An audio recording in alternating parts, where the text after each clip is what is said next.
Estava observando coisas que estão acontecendo em outros países do mundo.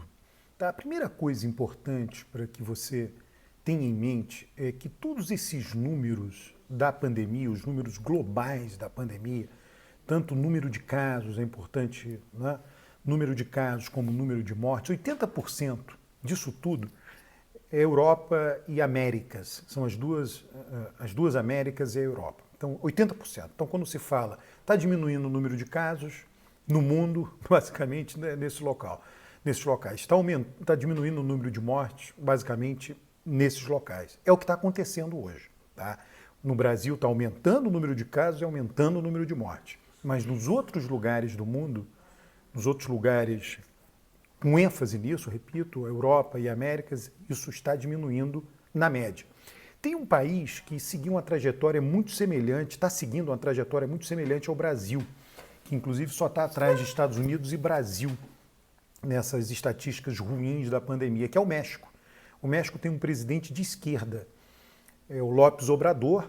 O mandato de um presidente no México dura 6 anos sem direito à reeleição. E ele tem coisas bem curiosas de López Obrador. O que está acontecendo? Né? Primeiro, ele é um negacionista, ele funciona como Bolsonaro. Ele chegou também a se contaminar com Covid e ele fez discursos, né, populistas em torno da doença dele, disse que ele se contaminou sim porque ele é como o mexicano, está na linha de frente, está na luta, e isso faz parte. Ele não usa máscara, ele não defende o uso de máscara. Todo mundo viu lá no início da pandemia um vídeo dele indo contra. Ele manteve essa postura dele desde o início da pandemia até hoje, idêntica. É claro que adaptada às condições mexicanas, com suas especificidades, mas idêntica à postura de Bolsonaro. Lá no México, ele lidera e consegue impor o que muitos jornais do México, muitos articulistas, chamam de austericídio. O Manuel López Obrador, ele defende a total austeridade fiscal. É uma coisa pessoal dele. De esquerda? Mas ele é pró-austeridade fiscal. Então, no México não teve auxílio emergencial. Nada semelhante a isso. O México atravessou essa pandemia, está atravessando a pandemia, sendo muito austero do ponto de vista fiscal.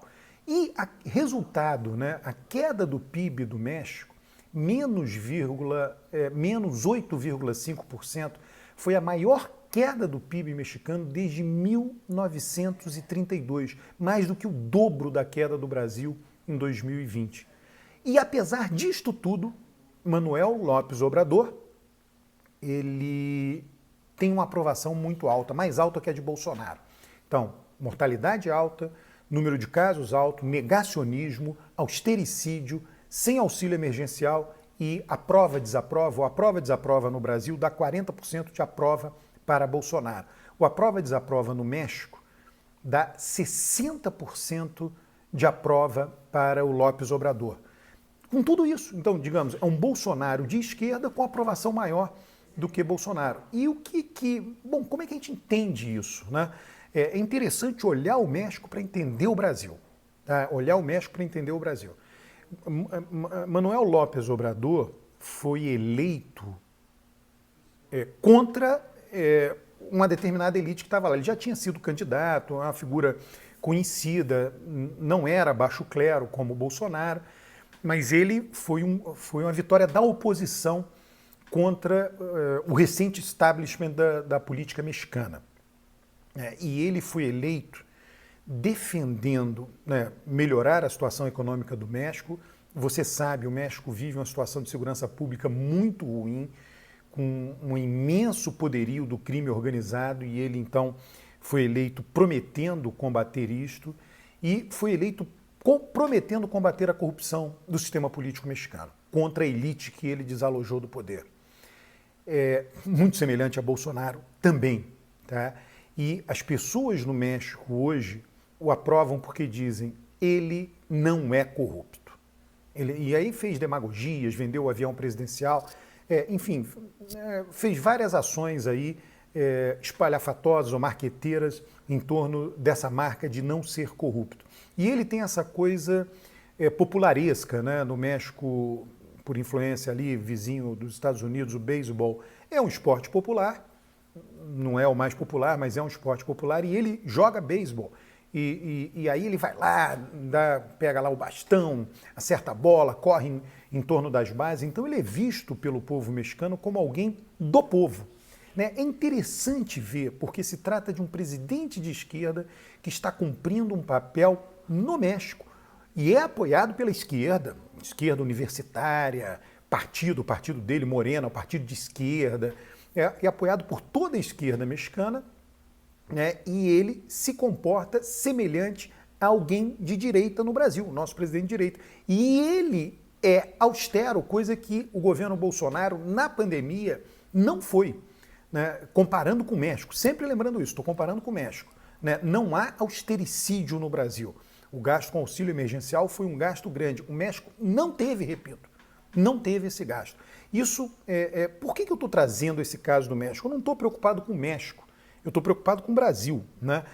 Quem sabe, né, isso é um exercício comparativo, a ciência política faz isso, a antropologia faz isso, nós fomos treinados para fazer isso. Né? Isso é um exercício comparativo para que você, olhando o seu país, compreenda melhor, olhando um outro país, compreenda melhor o seu país. Então, olhando o México, para tentar compreender melhor a aprovação de Bolsonaro. Né? Então, veja só, não são os dois, Manuel López Obrador e Bolsonaro, não são, eles são uma regularidade. Há uma regularidade nisso.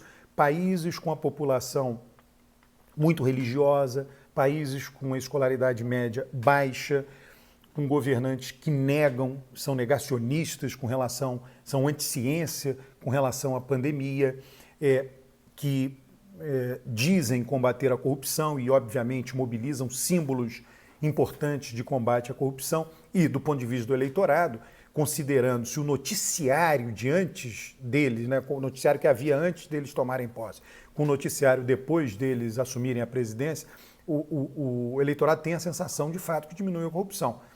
Né? Então, todos eles, veja, é um fenômeno que não respeita fronteiras nacionais, fronteiras domésticas. Dá para a gente entender, então, por que Bolsonaro é popular. Bolsonaro é popular pelas mesmas razões que levam López Obrador no México a ser popular. Então, existe uma lógica nisso, uma lógica mais geral, menos específica de cada país. Né? E isso é importante que nós saibamos. E, no caso mexicano, tem esse adicional, quer dizer, não houve nem auxílio emergencial. Né? Nós sabemos que durante o auxílio emergencial a popularidade de Bolsonaro aumentou. E com a retirada do auxílio emergencial, pelo menos a sua primeira versão, a popularidade diminuiu. López Obrador nem isto teve. Né? Então, o que parece, é claro que aí eu vou falar um pouco, aí nós entramos nas especificidades, isso parece ser um fenômeno geral, mas com essa especificidade, parece que o brasileiro, né, comparativamente à aprovação dele, Bolsonaro vis-à-vis a comparação do mexicano com López Obrador, o brasileiro é mais pragmático. O brasileiro está dizendo, tudo bem, eu gosto dele, eu aprovo ele, esse contingente de eleitores que o avalia ótimo e bom aqui no Brasil, mas eu posso retirar o apoio, depende da situação econômica. No México, o apoio não foi retirado com uma situação econômica muito pior do que a brasileira. Então aí já são partes, o contexto doméstico de cada país vai explicar isso. Então você tem um fenômeno geral, eu estou analisando para você, mostrando inclusive como são feitas as análises, você superpõe, tem tanto um fenômeno geral quanto elementos específicos a cada país. As duas coisas coexistem. Tá? Era isso que eu tinha para falar do México. Eu acho que é relevante, você deveria, põe no Google, tem muitas matérias em espanhol, fácil de ler, tem matérias em inglês, acompanhar o que está acontecendo no México. É um caso muito interessante para a gente entender o que acontece no Brasil. Tá? É um caso muito parecido com o caso brasileiro. Detalhe, no México, Manuel López Obrador tem um partido político de fato que o apoia. E tem forças políticas mais estruturadas que o apoiam. Bolsonaro não tem partido. Lembre-se, né, acabou de sair aqui no Brasil, as pesquisas de opinião são feitas com 2 indicadores, né, de avaliação de governo. Ótimo, bom, regular, ruim, péssimo, é o que eu utilizo, onde eu tenho a régua, as maiores quantidades de pesquisa que eu tenho trata disso, e aquele aprova, desaprova. Tá? São 2 avaliações diferentes. o aprova-desaprova é mais usado em todos os países, né? Então eu estou comparando Brasil e México baseado nisso. No Brasil, hoje, acabou de sair uma pesquisa, o aprova do Bolsonaro é 40%. Tá? Hoje, agora, essa semana, com tudo que está acontecendo. Tá? Por conta do perfil da nossa população. Só tenha isso em mente, é importante. Vamos ver o que vai acontecer. Isso será objeto de meus vídeos na semana que vem, com certeza, sobre a lotação de hospital, vacinação e morte. As três coisas, eu já tenho aqui todo o argumento, já tenho toda a análise na cabeça, só falta gravar o vídeo. Acompanhe esse canal, comente os vídeos, traga mais gente para esse canal, inscreva-se no canal. Um forte abraço.